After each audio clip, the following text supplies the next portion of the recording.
Hey there, Audi S3 Fanatic fans. It's Peter, your Audi S3 Fanatic.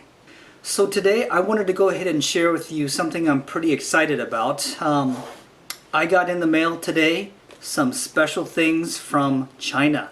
You're probably wondering, well, what did I get from China that is so special? Let me show you real quick.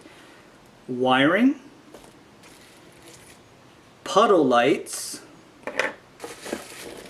as well as emergency lights that I'm going to retrofit into my S3. In prior videos, I let you guys know that my S3 did not come with the ambient lighting package, so that does not include puddle lights underneath the door panels, as well as these emergency lights that's actually situated right on the side of the door panel when you open it. It's designed to let people that are coming from behind your vehicle to see.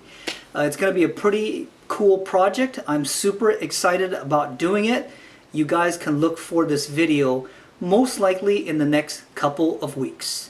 Take care and keep an eye out on that video.